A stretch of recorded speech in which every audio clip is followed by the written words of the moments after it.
श्री स्वामी समर्थ. ब्रह्मांड नायक या चॅनलमध्ये तुमचं पुन्हा एकदा मनापासून स्वागत आहे.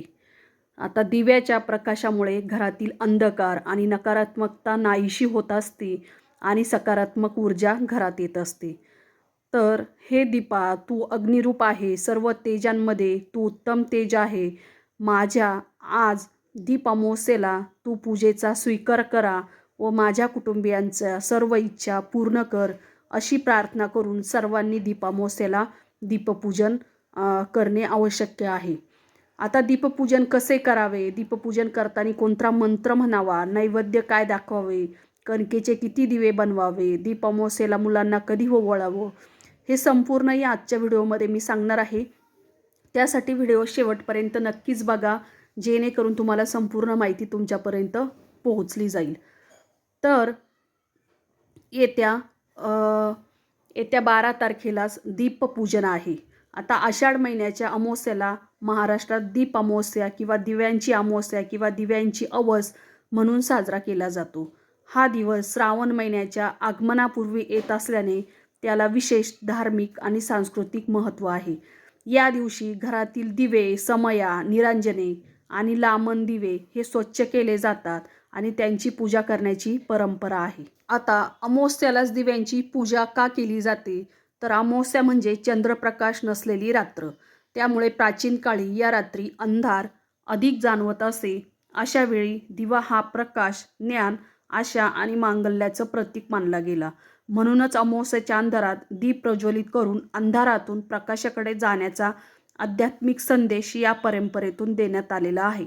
दीप हा केवळ प्रकाश देणारी वस्तू नसून हिंदू संस्कृतीत तो सूर्य, अग्नी, ज्ञान आणि दैवी तेजाचे प्रतीक मानला जातो.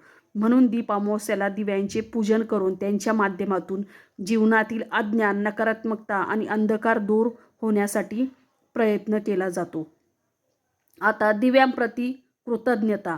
आपल्या दैनंदिन जीवनात दिव्यांचे खूप मोठे महत्त्व आहे.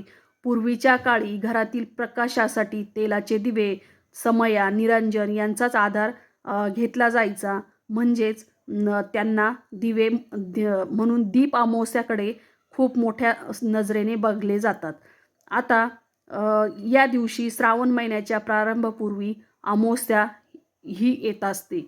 म्हणजे दिवे असेल, देवघर असेल, पूजेचं साहित्य असेल, स्वच्छ करण्याची ही परंपरा आहे. वर्षभर वापरलेले दिवे धुवून पुसून स्वच्छ केले जातात. त्यामध्ये तेल किंवा तूप भरून वात लावली जाते आणि पाटावर रांगोळी व फुलांची सजावट करून सर्व दिव्यांची सामूहिक पूजा केली जाते. आता काही घरांमध्ये गुळ आणि कणकेपासून तयार केलेले गोड दिवे नैवेद्य म्हणूनही केले जातात. तसेच दिवे प्रज्वलित करून देवाला अर्पण करण्याची ही पद्धत आहे. आता देवाला जो आपण दिवा करत असतो कणकेचा, तर तो दिवा आपल्याला शुद्ध गाईच्या तुपाचा बनवायचा आहे. म्हणजेच काय, तर या दिवशी आपल्याला जे देवांना जो दिवा आपण अर्पण करत असतो, तर त्या दिव्यामध्ये देशी गाईच्या तुपाचा दिवा लावायचा असतो.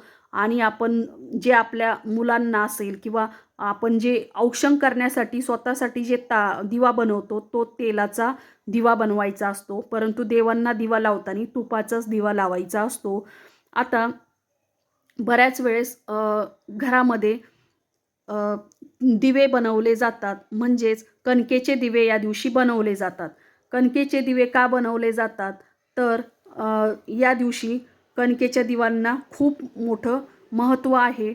हे दिवे पीठ घ्यायचं आहे आणि त्या गव्हाचं पीठ घ्यायचं, त्यामध्ये थोडासा गूळ टाकायचा आणि हळद टाकायची. याचा एकमुखी दिवा करायचा आहे. तर ह्या दिव्यांना तुमच्या घरातील जितके व्यक्ती असेल तितके दिवे तुम्ही या दिवशी प्रत्येक व्यक्तीच्या नावाने एक एक दिवा बनवायचा आहे.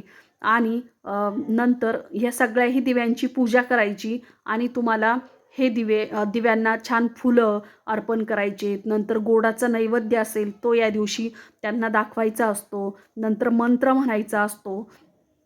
दीप अमावस्येला नावाप्रमाणेच या दिवशी दिव्यांची पूजा केली जाते. आता सायंकाळच्या वेळी देवघरात दिवे लावावे. सर्वात प्रथम दिवे लख्ख करून घ्यावेत. मग त्यात तेल किंवा तूप घालून दिव्यांची छान आरास करावी. आपले देवघर या दिवशी दिव्यांनी उजळून निघावे. दिव्यांभोवती रांगोळी काढायची असती किंवा फुलांनी सजावट करायची असती. दिव्यांना अक्षदे, फुले आणि हळद कुंकू पूजा करून काही जण या दिवशी कणकेचे गोड दिवे उकडून त्यांचा नैवेद्य दाखवला जातो. आपल्या पद्धतीनुसार या दिवशी दिव्यांची पूजा घरात करावी. असे म्हणतात की दीप अमावस्येला दिव्यांची पूजा केल्याने घरातील नकारात्मकता दूर होऊन आयुष्यात आनंदाचा, सुख, समृद्धीचा प्रकाश पडतो. सकारात्मक ऊर्जेने आयुष्य निघून जाते. तसेच या दिवशी आपल्या घरातील जे आपण ज्यांना वारस म्हणत असतो किंवा आपल्या दिवा असतो, जो वारसाचा दिवा असतो, तर म्हणजेच आपले जे मुलं असतात त्यांची या दिवशी दिव्याने त्यांना ओवाळायचं असतं आणि त्यांची पूजा करायची असती.